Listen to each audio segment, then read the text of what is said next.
Welcome to the Dan and Kody podcast. I'm Dan. I'm Kody. And this is the Dan and Kody podcast. This is the Dan and Kody podcast. A toy boat.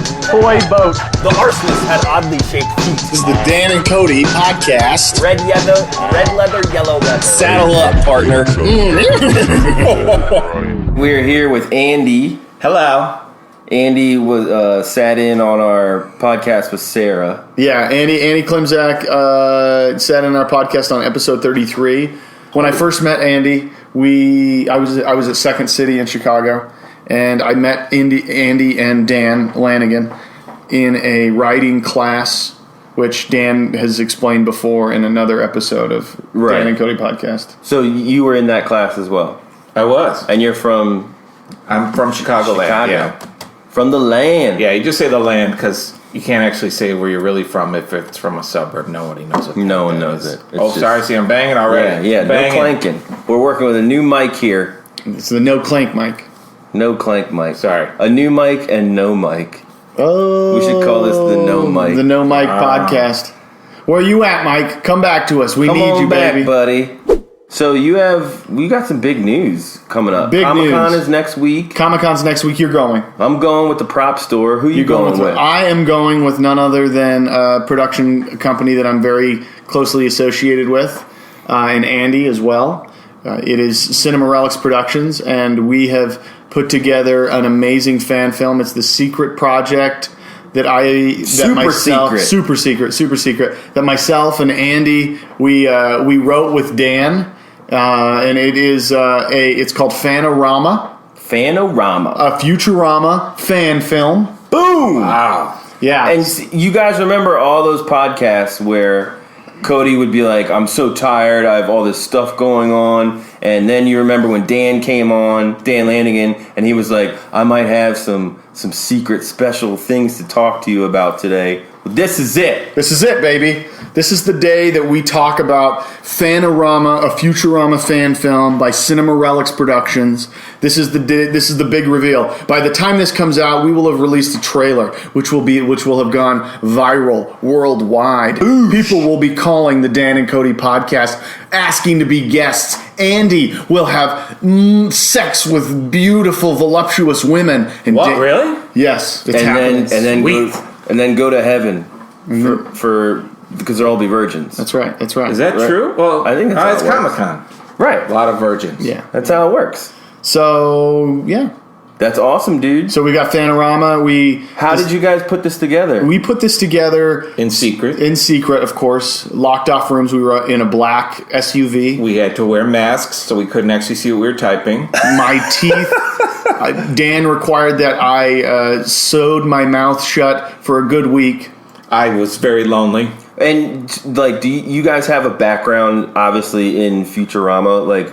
Do all three of you love Futurama the same? You, Dan, and Andy? I would say there's no question that I love it way more than they do. They pretend, but scores in Quiz Up Futurama show otherwise. You're statistically better. Statistically, I love it more. Here's the thing: Dan and Andy they are much bigger. Because right now this is Andy's brainchild. Well, right now. Yeah, right. Well, actually, probably Matt Groening and David X. Something. Who are they? Yeah, exactly. They stole it from Kody. Yeah, sure. Exactly. Well, they are probably much bigger fans. When the show came out, when it was originally aired in those first 4 seasons before it was canceled, I was a pretty large fan, and after it was canceled, I just never got back to it. I'd seen the movies, and we were in San Francisco. There's movies? Yeah, after it was canceled, they brought them out, and then they ended up breaking the movies into it was a weird 12 episodes. I don't know how they did this because we're terrible writers as it is, but they had to write. It's true. 4 movie-length versions of it. 4 movie-length versions that were already set up to be 4 separate episodes each. Damn. And broadcast. So I can't imagine writing under those constraints. Hard. Well, to be fair, when Andy and myself and Dan, we dived into the writing period of this, it was one of those things where we were like, well, how are we going to separate this? How are we going to break this up? Right. And the original thought was, well, let's make this into webisodes and create kind of a series of what it is that we wanted to bring back. And what it ended up doing is we ended up writing a 6-part series that would equate to the length of essentially an episode. Right. But what happened was we basically wrote out a script that was originally around 60 pages, 50 pages. And now, with the first episode, it's probably bloated itself up to probably around 80 to 100. Because the first episode, what we're releasing is a 20-minute fan film that its intention was to be the first part of a 6-part series. Right.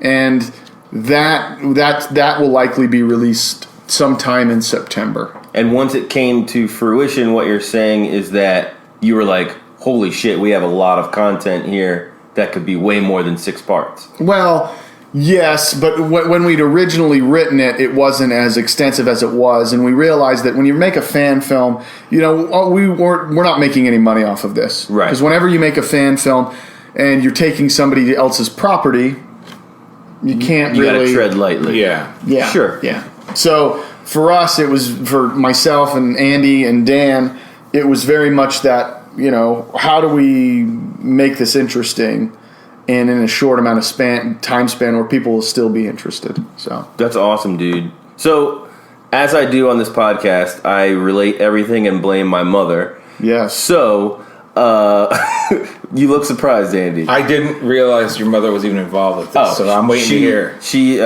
So basically, when I was a kid, Simpsons came out, and the first, on the Tracy Ullman show, I remember that. Yep. They were like a little Tracy Ullman show. It was a sketch comedy show. Like drawn with a stick in the sand. Yeah, quality. very primitive Matt Groening characters.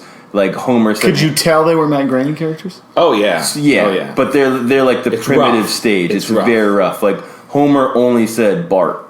He just walked around and was like Bart, Bart, Bart, Bart. And I think the first, they're just little snippets within. Yeah, like 30 seconds. Yeah, like Saturday TV Funhouse with SNL. Oh wow, This is what it was with Tracy Ullman show. It was just cut in, and Castellaneta was on that. Was he really? Yeah, he was on the Tracy Ullman show as an actor. Okay. But so through that's where my mother developed that this is evil. So once they Simpsons got their own show, she would see that and they were really mean to each other at the beginning. So my mom was like, no Simpsons. So that fucked up. Yeah, so that screwed up everything because all these kids loved the Simpsons, and then I couldn't watch it, and then boom, Futurama comes out, and I feel like I missed the train because I wasn't such a Simpsons guy because I wasn't allowed. Yeah. So I really, when you came to me with this, with the web series, I didn't really know much about Futurama at all. So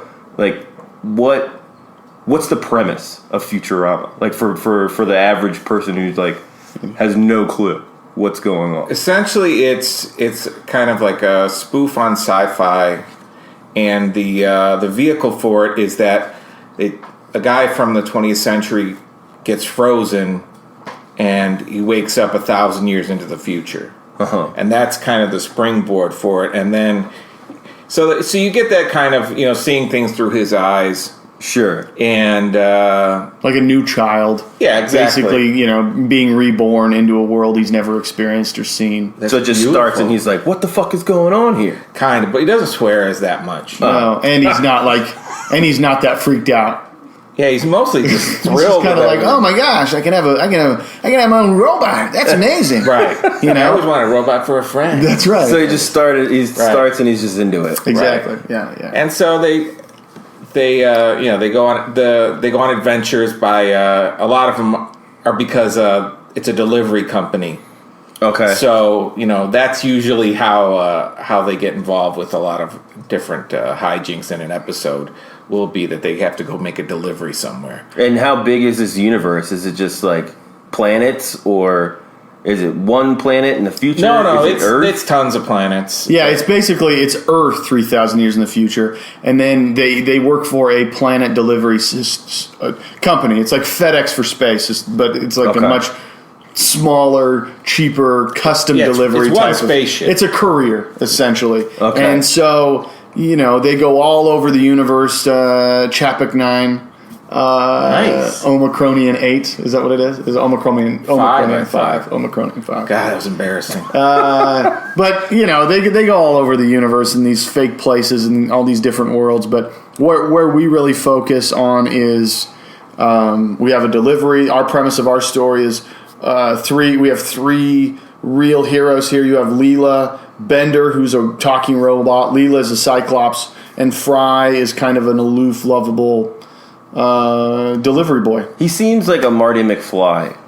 I've seen a few episodes. A little bit, but he's not cool. He's more dumb. Yeah, kinda. yeah. He's blundering. Yeah, blundering's a Like good word. Marty's son. He's got the very childish quality. He's always amazed by everything, so that kind of helps. As you would be if you were frozen and woke up 1,000 years in the future. And Sure. you had 1,000 years of movies Don't to watch. judge. You don't know how he'd You're be. right. That's He's fair. true. You're He's right. fair. So he's your lovable dope. And then you have characters like the Professor Farnsworth, who is actually Fry's closest living relative. That Do we know who plays him? we do. This actor we got in, he is amazing. Can you? I don't want to. I mean, let's just short list. Okay. Olivier. Okay. Olivier. I'm thinking De Niro, Okay. Pacino. I'm not. No, he's not even this. Oh, list. okay, And okay. then Frederick. Wow. Yes. We were able to snag him. Wow. Oh yeah, that's right. And That's do right. I actually say how you got the part? Sure, say it. This is the true story. The idea that Dan, because Dan is the director, producer, writer, star, Executive producer. executive producer, key grip. Music. The Visual effects supervisor. at the time he's like, you know what? They're related, so we should have Kody play both Fry and Professor Farnsworth because then their face will come through that they're related. That and I really pushed to play it. But it's cheap just to use the same guy. Yeah, it is. Of course. But in the end, the prosthetic that goes over his face, there's no Kody left. It's all. Well, that's not the prosthetic. The funny thing about the prosthetic. So I played Fry with the red hair and the horn, and I played Professor Farnsworth, which was a 6-piece makeup. Okay. And it took about 4 to 5 hours to apply. Jeez. And I was in it for about 10 hours. Mm-hmm. And so this was intensive. They had to take a casting of my face, and then they'd take a mold of my face. I'm sorry, and then they'd cast my face out of it, and then they ended up building a sculpt around that to create the makeups. Right. And the interesting thing about it is the professor, the final product, looks like a freaky version of my grandfather. Because he looks like a freaky version of everybody's grandfather. Yeah, but like he's got my grandfather's like upper lips and his lower chin and his jowls. It was so crazy. I've seen this, and it looks very Grandpa Simpson. Yeah, It definitely does. It looks That's like Grandpa true. Simpson. You're right, Sure. but to be fair. Well, no, he doesn't. I was going to say Farnsworth is kind of Grandpa Simpson, but he's not. He's not. I wanted to save money by not actually doing the prosthetics and we would just give surgery to Kody. Hey, why not? And then you don't 4 hours of makeup. It's just done. Send him to Russia. Get a little. But Dan is all no, poor Kody. He's a work of art. We can't destroy the Mona Lisa. We don't hurt Cody's face. And really, what had happened? So we finished shooting that stuff with those 4 characters, and that we ended that in November, beginning of December of last year. We finished shooting with those characters for the most part. And then the Christmas break went by, and we came back, and, there just needed to be more. Sure. And if you ask me why, because it needed it. And so we ended up adding several characters. And in the process, we decided to bring on other characters. And luckily, our writer, actor, star of the show, Andrew McGillicuddy Michael Klimczak plays none other than, who do you play, Andy? Dr. John Zoidberg. Dr. John Zoidberg. The Zoidberg. The Zoidberg, yeah. Nice. How was that? Did you have to wear prosthetics for that? I did. Because my own mouth tentacles aren't long enough. So they had to put this whole giant thing on my head. Well, again, you're talking to someone who's only seen a couple episodes, so I don't know. What? Is he? Did you not prepare for this? I mean, I've seen it. I've seen a few episodes. Oh boy!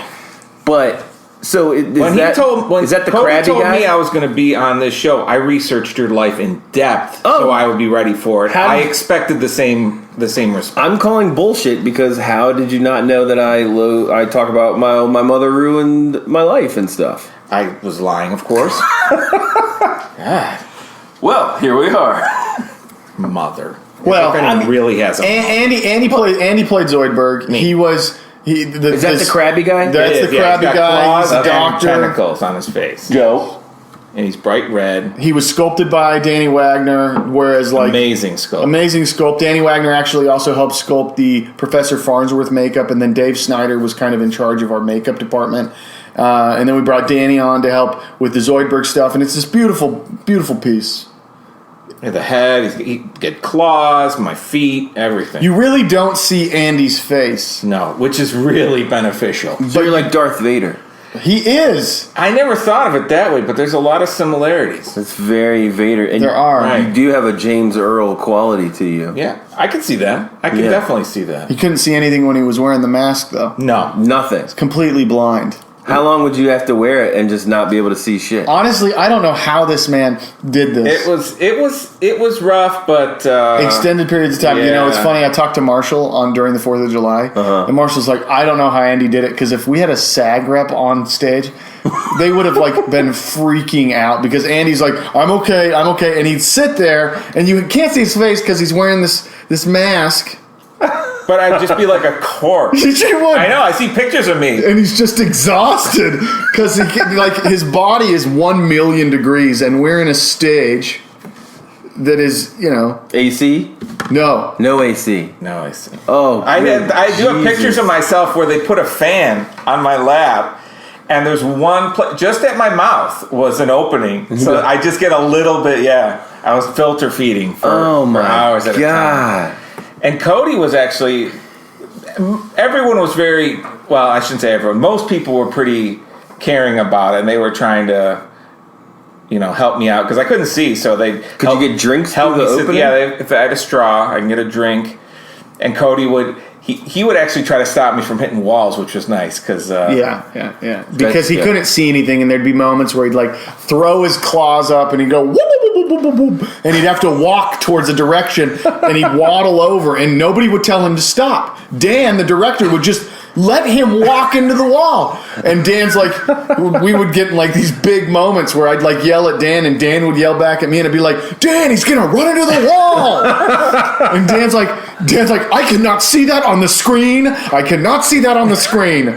Can we? Yeah, I want footage of this. Oh my God, we should find it, because there were many times I'm jumping into the shot to grab it. He would. I want to see outtakes. Do you have a gag reel? No, we don't have a gag reel yet. We will be showing, because of this, we're going to be presenting at Comic-Con. Okay. We're going to be presenting nothing but San Diego Comic-Con? San Diego Comic-Con 2016. Hashtag Fan-O-Rama. Fan-O-Rama. That sounds amazing. We'll be showing a lot of the pieces that are a part of that. Do you guys have a booth number?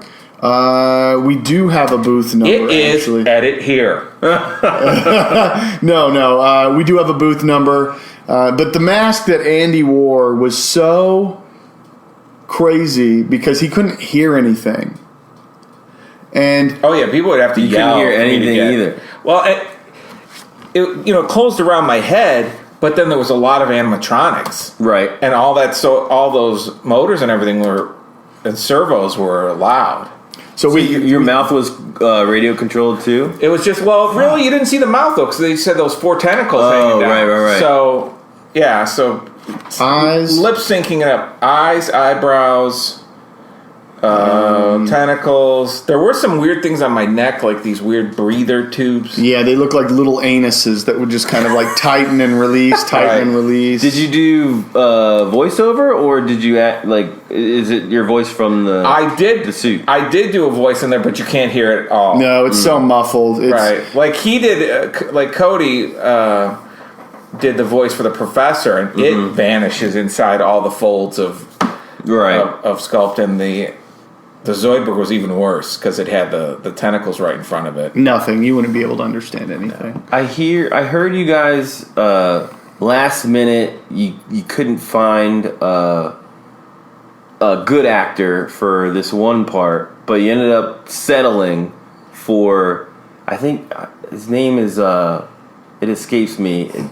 Would it be Rich Little? No, he's just one of these like B-list like nobody. Oh, I know who you're talking about. Yeah, starts with an M. Yeah, we so Hermes is a character in the show. He does limbo work. He's Sure. he's from Jamaica, and we did an extensive search. Yeah, like a lot of casting. A lot calls, of right? casting calls, but nobody showed up. And one day we had this guy come in, and his name's Marshall Porter. And he smelled that guy? Yeah, he smelled like garbage when he comes in. He looked hungover. He had some throw up on his shirt. And Dan looked at him and he's like, he's perfect. Really? Yeah. On a scale of 1 to 10, as far as not workable and maybe I would work with him. Where does he stand? I would go anywhere with that guy as long as he was in makeup. Sure. Well, honestly, I was forced to work with him. We had green screen shoots with Marshall, and he would look at me and he would actually tell me how to say my lines. Oh, wow. And it was it was offensive. And I'd look at him and I'd tell him how to say his lines, and what I gave him was much better than what he would do. And he'd, of course, take that advice. A lot of line reads. A lot of line reads. So, from a 9 to 5, but honestly, no, Marshall was amazing. God bless you, Marshall. Marshall was great. He wore this beautiful wig. He got a nose plate. Marshall, to be honest, Marshall was nothing but helpful. And I have to be straight. I can't imagine anybody else playing Hermes Conrad because How's his Jamaican? he's Jamaican is the best man, Yeah. a little stereotypical Jamaican, but he did a great job, and he was awesome. Good energy, just a beautiful man. Marshall, you beautiful beast. See that, and actually, that's part of the problem. When I first saw him, I got introduced to him. It's like, this is Marshall, the Marshall. Sure. And because I had known he's a guest twice on the Dan and Kody. 3 now. 3 times. I mean, the guy's just a legend. He's a legend, and a big thing of that is, it's because he's such a star doing Lifetime Amazing. movies. He's sort of a permanent fixture on the DKP. So when I first met him, I was like, it's like, this guy's going to play Hermes. I said, no, that's not going to work. No. Because he's handsome. He's tall and handsome. He's so gorgeous. Yeah, like, this guy can't be this dumpy, short, fat Jamaican I think luckily for Andy was wearing a mask the whole time he worked with him. I was standing right across from him. I'd get lost in his eyes, and I'd forget what I had to say. Oh, I can see that. Those hazel eyes. And they're just like, he'd like, the light would hit him just right, and honestly, I just fell apart. He looked a little, not seeing the show, as I've said like a billion times, he looks a little Whoopi Goldberg-y in there. Yeah. Do you guys get that? Like Sister Act 2, Whoopi Goldberg, you're thinking? I'm thinking more Jumpin' Jack Flash. Wow. Yeah. Old Whoopi. That's interesting. See, my mom wouldn't let me see that. No. Like semi-fit Whoopi. Semi-fit. Yeah. Semi-fit. Not Whoopi today. What's the dinosaur movie she did? Guinan. She was Guinan in Star Trek. Really? She was in Star Trek The Next Generation. Yeah, she was a bartender. Was she really? What, like 5 seasons? Yeah, she was the wise bartender. How did this get made to the podcast where they reviewed a Whoopi movie where she was like a cop in like a world where dinosaurs lived? It's like city Ghost. Good call. I think it was Ghost. Yeah, it was Ghost. I have no idea. That might have just been a very special episode of The View. Right? It could have been. God. Yeah, my mistake. that sounds right. Yeah. It probably was episode 17 of season 4 of The View. Yeah. So now you've seen all of the episodes of Futurama, right? Yes. Okay, good. We hit pause. We come back to this show 4 weeks later, and I've seen every episode of Futurama. What would now. you say is your favorite episode? I'm going to say probably season 5, Oh, that's a good season. episode 4. Oh, my yeah, God. that was good. Loved it. That one really, it bridged the gap between, it was hilarious, Fun. yet heartfelt. And, Yeah. it was so smart. So smart. So smart. I mean, just the way they were able to... Make you laugh. Yeah. Am I right? Did you see that twist at the end coming? I didn't. With the eye. Oh, amazing. The eye. Amazing. I couldn't imagine. And then, it like the whole, seasons 3, 4, 2, 1, you see the eye. It's there. You don't expect that, though. You don't expect it, and then, boom, it comes into play in this episode. Yeah. Boom! Of course. Good answer. Whose eye are we talking about here? No spoilers in case someone. Oh, right. Maybe someone's, What am I thinking? Sorry. Special. Special. Yeah. So, Comic-Con, what can people expect at the booth? Well, What are you bringing? at the booth, shaking? we've got some potential handouts. I don't want to say what they are at this point because I don't want to commit that they're available, and I don't want people to go crazy because Right. we have some cool handouts, I think, So we're gonna that are going to be there. keep it them on the guessing. DL, keep them guessing. There's But going to be something out there. But showing up, you're going to see some amazing stuff. You're going to see the Bender animatronic puppet. You did that we the used. Bender. Oh, we Tell me built about the that. Bender. The Bender was made by Bill Sturgeon and his team over at what was it, Andy?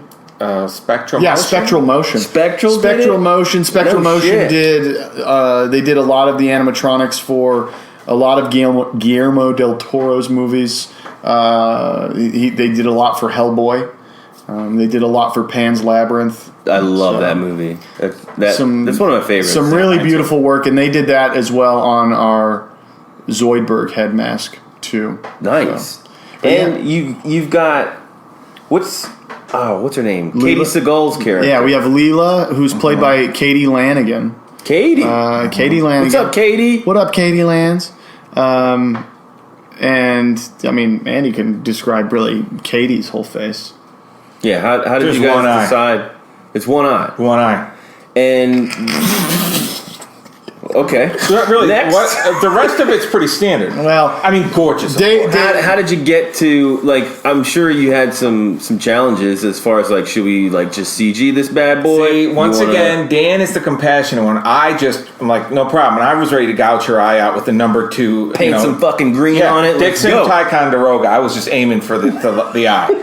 Dan's like, no, she might want both eyes after production. Right.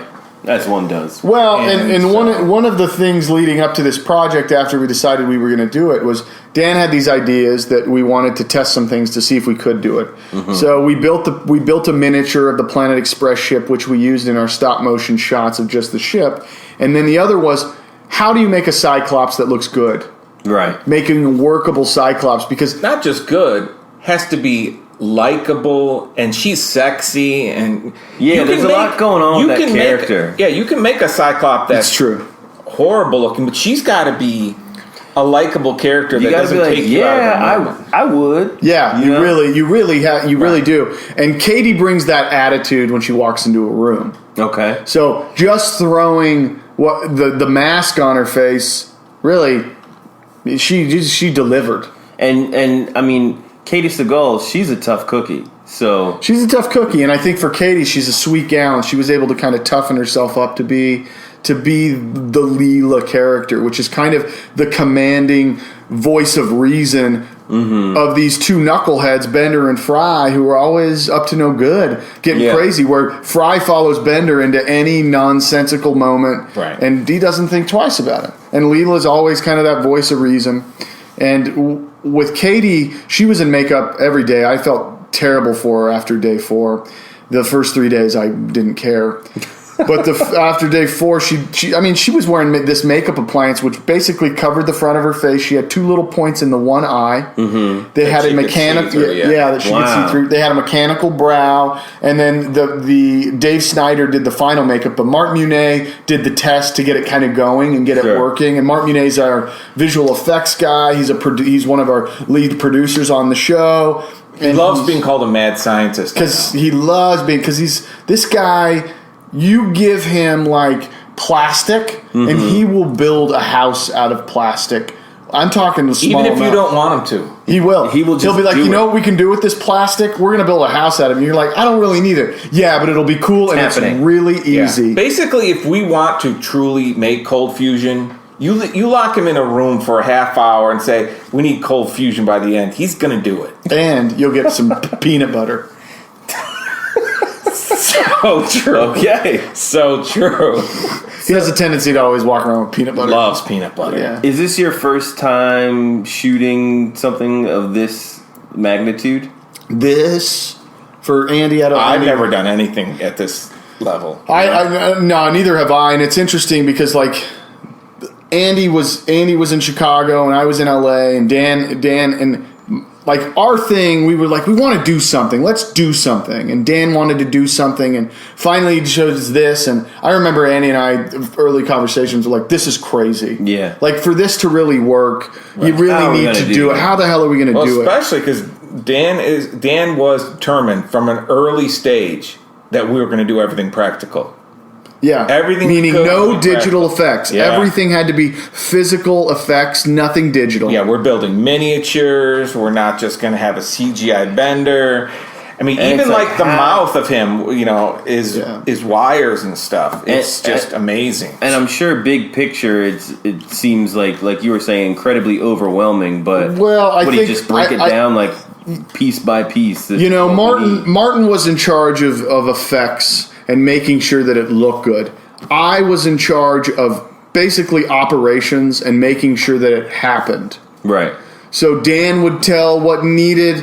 It'd go through me, and then it would go down through whatever other producers that needed to take care of whatever job it was. But for the most part, it was kind of us, and then Andy would come in, and then he'd help out with everything that was needed. And it was really a great team effort because we had Adam Cook that came in, and Adam Cook's one of our producers, and he was able to kind of slow things down in my head and kind of think things out. And then we had Leo Garza, who was this like incredible designer and model maker. Oh. And we had so many great people on this project that made this thing a reality. Sets. We had full sets. We had the Planet Express lounge.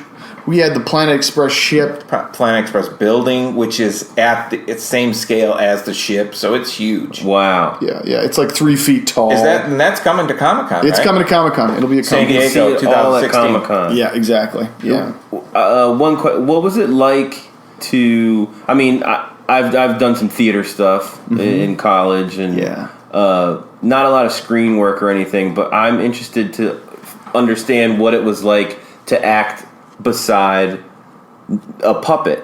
That's got to be sort of challenging for you as an actor to I see a guy like fucking operating him and shit. Like, does that take you out of it? Well, to give you kind of a little background, I guess, on my acting experience, I've primarily done theater stuff. Okay. I've done stage stuff with improv, and I've done several plays when I was in Chicago, and when I was much younger in Idaho, I'd done plays, and my experience to be in front of the camera, I was okay with it. I've done shorts with friends. I did some shorts with John Maloof, who's this really crazy, odd, smart guy. Andy and I Oscar nominated.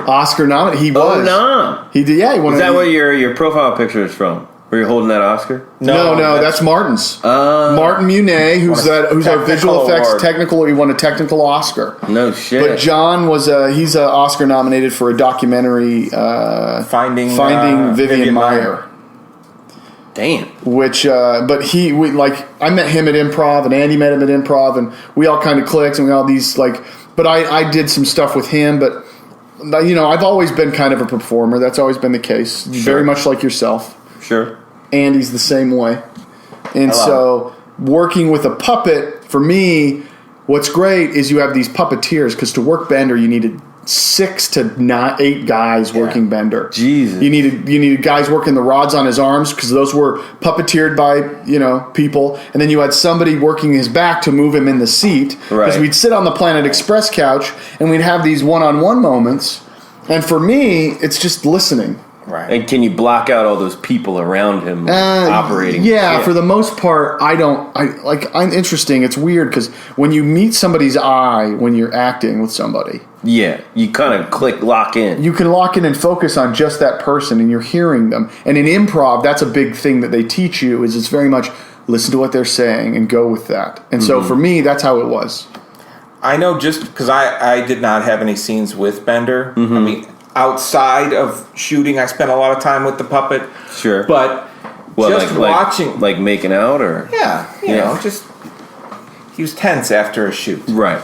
But just watching them work and being on set, getting in the way and stuff like that, it was remarkable how quickly you just forgot that Bender was a puppet.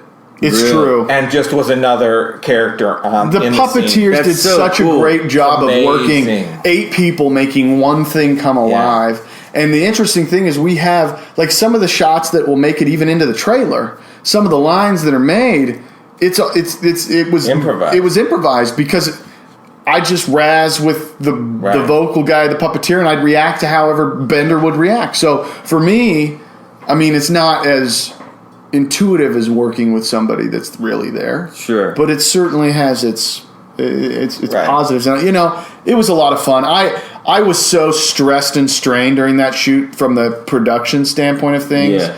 It was hard for me to really fully disconnect. I'm sure. But once you kind of got there and the cameras are rolling and everybody's quiet and it's just you there, you kind of just breathe and you take in the moment and just go for it. Yeah. It's fucking awesome, man. Yeah, thanks. Yeah. And you probably took on one of the toughest. You really couldn't leave Fry the character with that mop of hair that you had running around all day.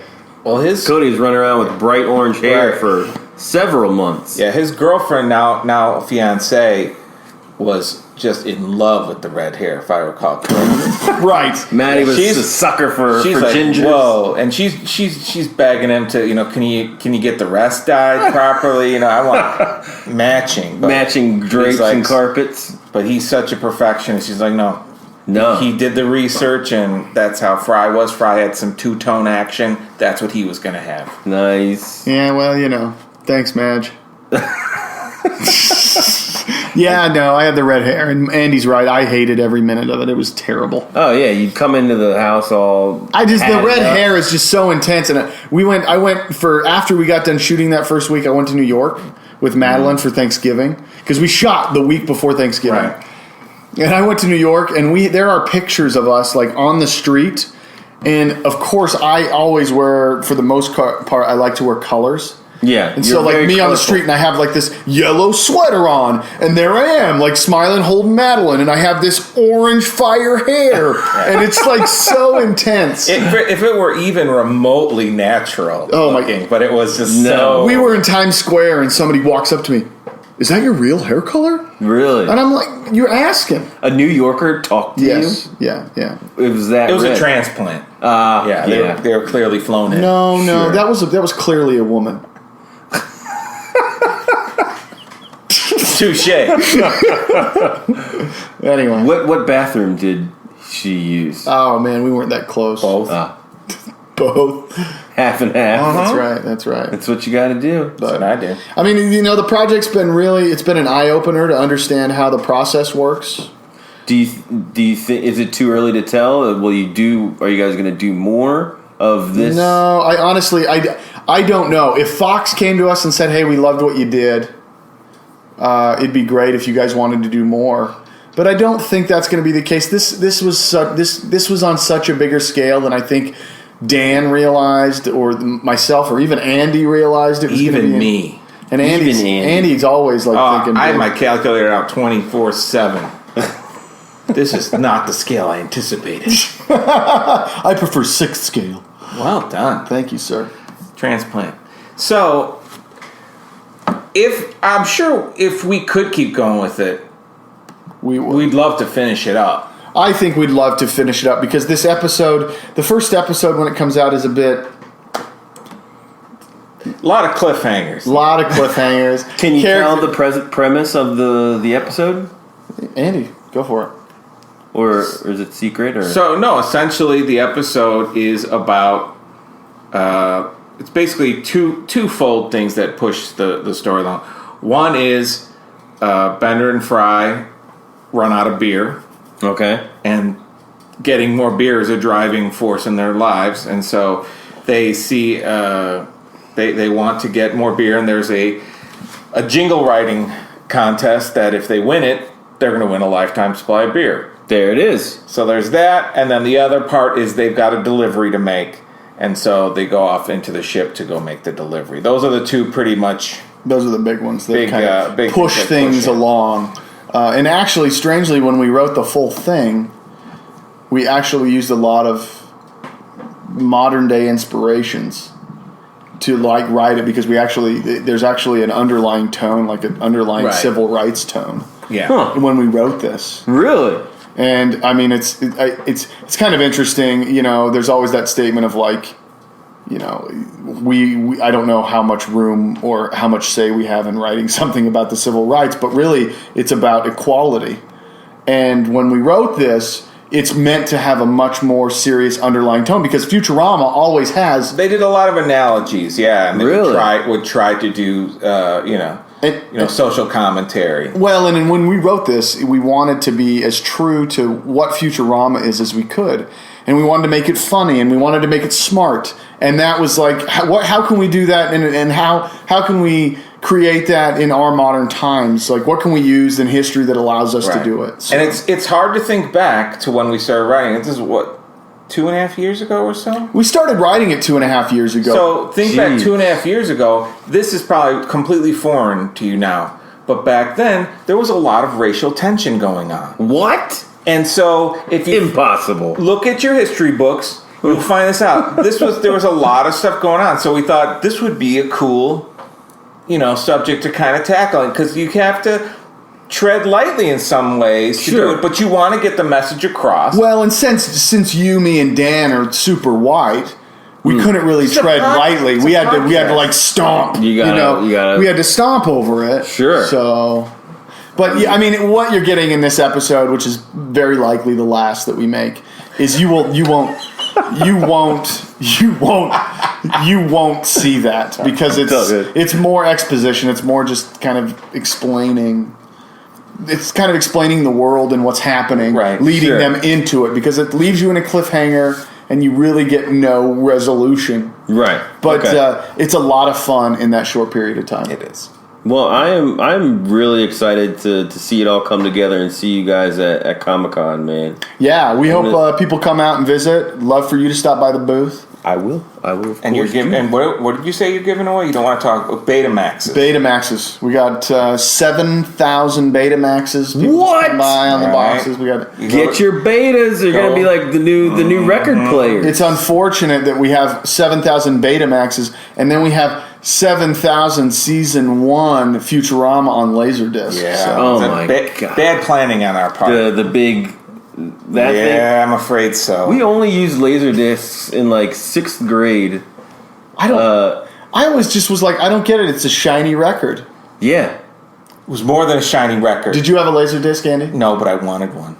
Why? Our schools were using them. Were they? Yeah. The quality at the time, was as good as you could get. Laserdisc was like the shit. They'd be like, "Oh, we bring out the Laserdisc player," and like they put on these like science. It was like twice the resolution of VHS. So what's VHS res? Like 480? Like 320. 320, okay. It was garbage, but at the time it was amazing. Those discs were so big, and you had to flip them unless your player could play both sides. They had readers on both top and bottom. Maryland, Columbia public schools probably had to flip them. That's right. Let's be honest. Wow. And so we got Laserdisc, Betamax. Cody's going to be manning the kissing booth. So that's nice. Going to be... Come up to the kissing booth. I'll be manning it. That's right. Get your smooch with Kody M. Fred. That's right. But yeah, man, that's Fan-O-Rama. Fan-O-Rama. I mean, there's a lot of people we have to tip our hats to, because we couldn't have done any of this without them.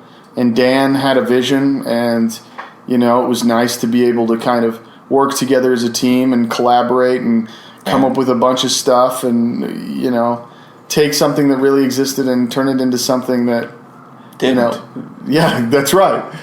From cartoon to reality. You gotta really give a tip of the cap to Dan, because we would have given up long ago. So many of these things were like, that's insurmountable. Even we actually had a visit on set from some of the people from Futurama. Yeah, some of the creators of the show. That's amazing. A few of them were saying, we thought about doing something like this as like a special episode, and we gave up. We're like, no, this can't be done.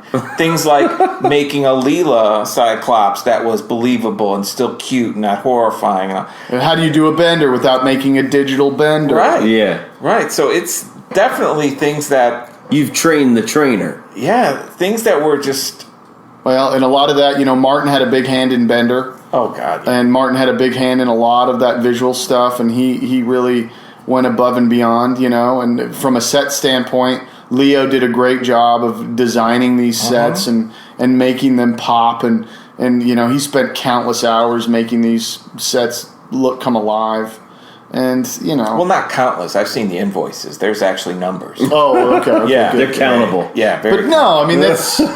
I mean, I couldn't be happier. Honestly, if there's anything that I took away from this, it's like there's so many great people that it takes to make a really amazing project. Oh, like sure. it's unbelievable the number of people that it takes to make these things happen, and to think that it really helps you realize that this is a team game. Yeah. This is such a team game. You can't do anything by yourself. And we were very fortunate. We worked with a lot of great people.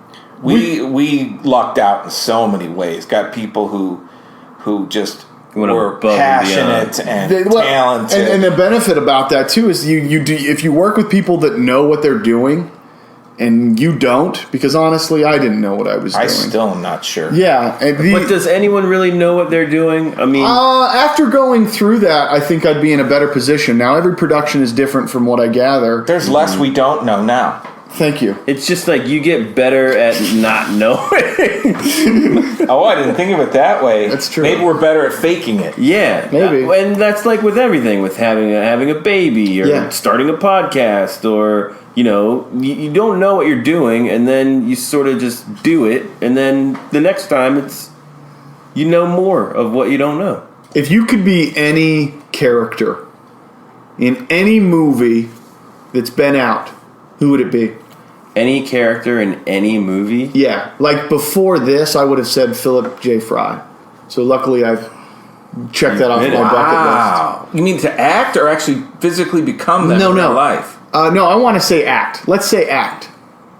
And could I create this character? No. This is somebody from property that exists. Oh, this is fucking easy. Dominic Toretto.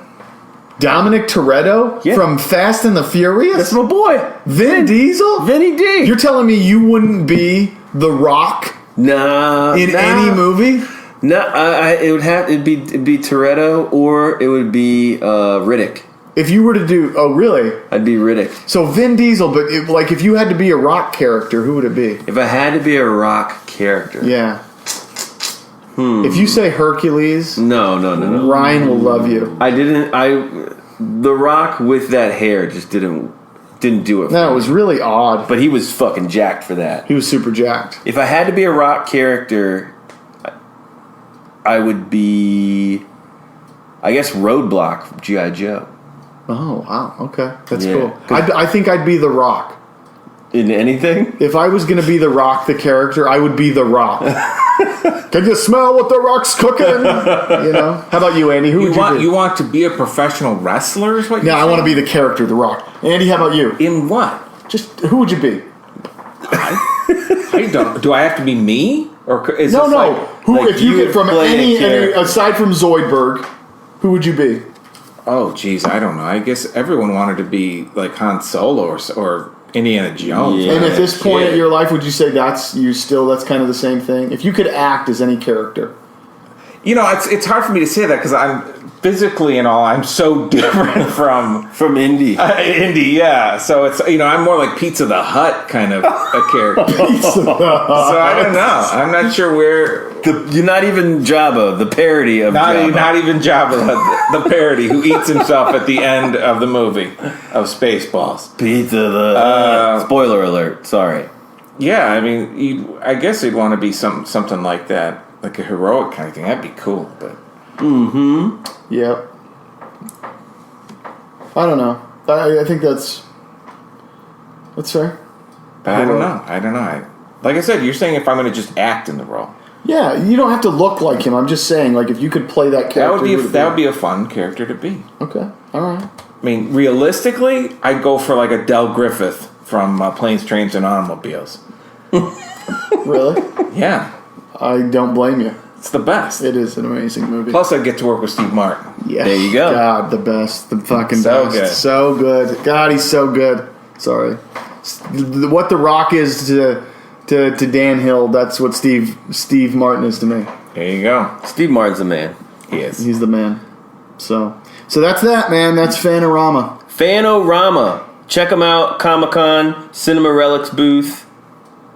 Hashtag Fan-O-Rama on Twitter, Instagram, Facebook.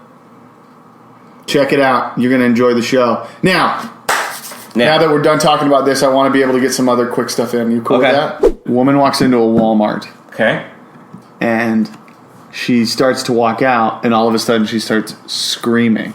She was being followed by the Walmart people. She's like, help, help, call the police, call the police. She had shoved firecrackers up her vagina. And something caused the firecrackers to light. Is that real?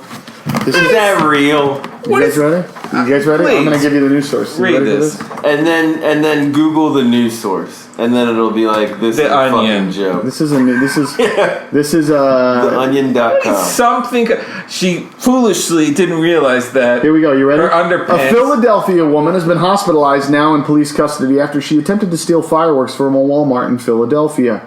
Tanisha Smith, Latanisha. 27, Of the Maury of Povich Philadelphia, was seen entering the Philadelphia Walmart with her children at approximately 8 p.m., according to surveillance videos.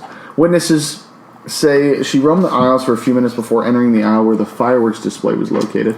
Shortly after, the woman entered the restroom near the rear of the store, where she remained for about 30 minutes. Smith then exited the restroom very slowly and met her children. Several of us were watching the woman on the security cam, said James. Several of her children? Said James Worthy, a Walmart She has employee. more leaving than she did coming in.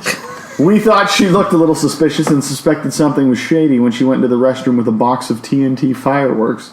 I never would have imagined that she was going to do what she did. I bet she didn't think that her shoplifting attempt would end in such a painful and embarrassing way. I've caught a lot of customers trying to steal in weird ways, but not this way and not with fireworks. It smelled like a fish fry. What? According to authorities, This is bullshit. Smith exited... A fish fry? Hold on. I don't even know what a fish fry smells According like. to- Philip J. Fry. According to authorities, Smith exited the restroom and made it halfway through the store before shoppers around her said they smelled something burning shortly after a sizzling sound.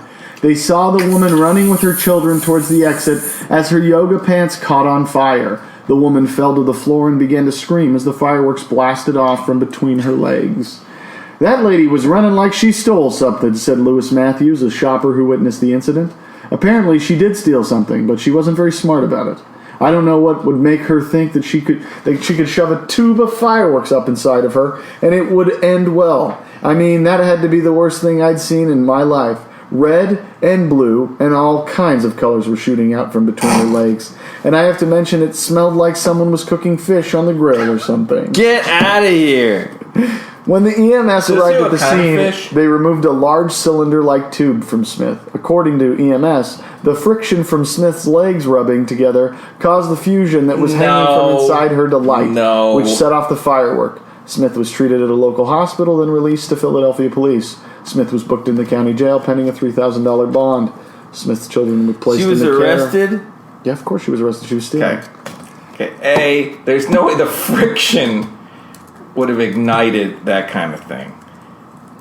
No. I was thinking maybe it was going to be... Because there are some fireworks that have like a pull tab. Yeah. Where it has like a friction thing, like you rip... And I thought maybe that's how it happened, is that somehow... But there's no way that you... I mean... Otherwise, you'd see women just holding cigarettes down there when they can't find. Man drowns trying to catch Squirtle on Pokemon Go app.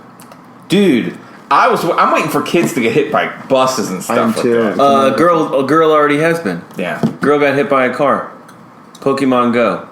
Fuck Pokemon Go. I was listening to the. I think it's a genius idea. it's genius idea. And I yes. think, you know where it's going to be big? See, stop reading these fake stories. It's fake as shit. Here's where Read the headline. It's fake as shit. it's so real. Look at the. Just read the headline before you look down.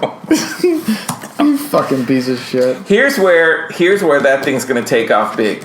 They're going to set up events like in a football field and stuff like that. And it's going to be, look at video games, instead of the kids sitting around, they're running around with their With their Game little Boys and stuff. Pokemon. Yeah, that's where it's going to be big. But here's the kicker. Like, yes, all right, Nintendo makes this game in conjunction with Google that gets these fucking nerdy kids off the couch. Read that.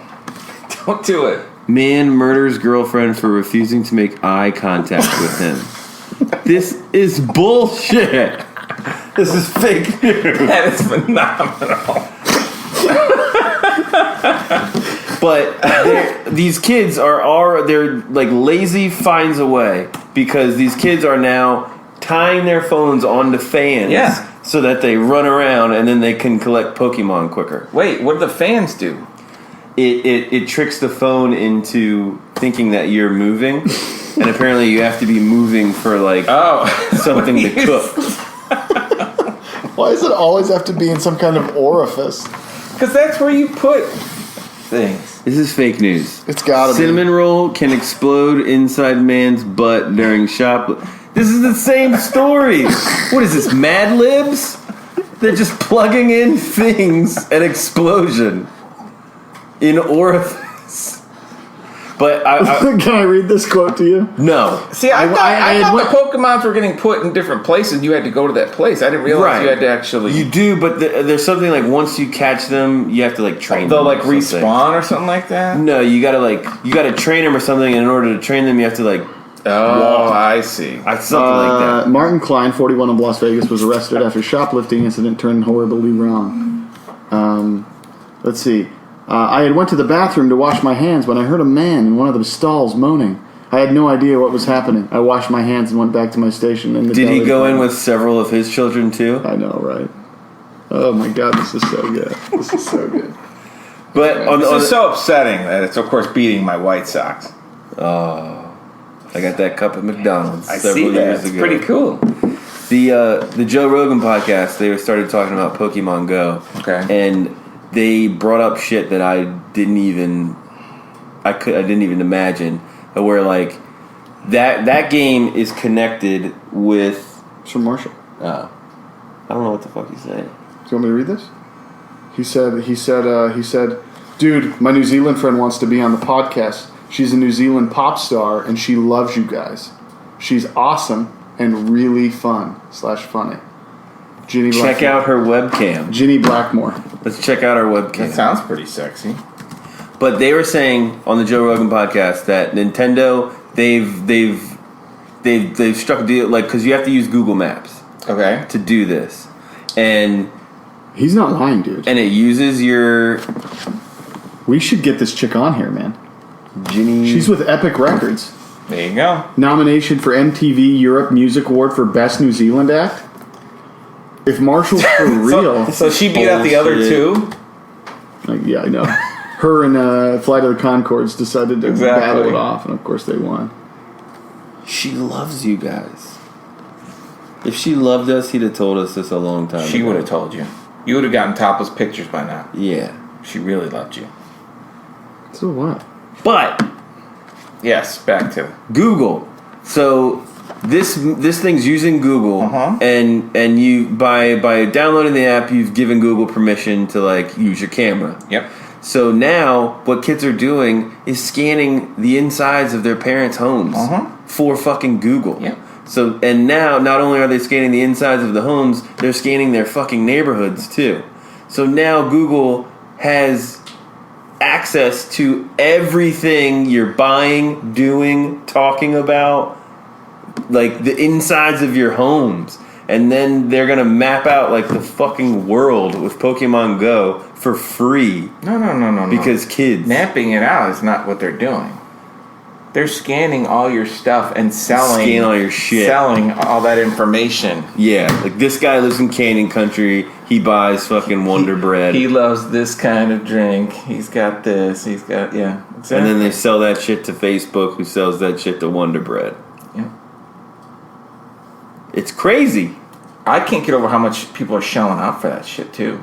They You can buy stuff when you're on Pokemon Go? I'm not sure why Is you it have to an do in-app? it. Yeah, It's you can probably, buy. yeah, it's probably like To get out of walking. You can wait 5 minutes, or you can pay me $10. buy these gems. Right, exactly. Fucking gems, man. When did we turn into a society that survives off of gems? We love gems. I am like never going to play a game that requires in-app purchase. put gems in a game. Americans are buying them. Yeah, if you played the Fallout game, you'd get addicted. You have to pay money? Thanks for listening to the Dan and Kody podcast. Remember to like our Facebook page, subscribe to our YouTube page. We're now on iTunes, and you can bookmark our website, the Dan and Kody podcast.simplecast.fm. Subscribe, bitch! Everybody play the tough guy and shit, bro.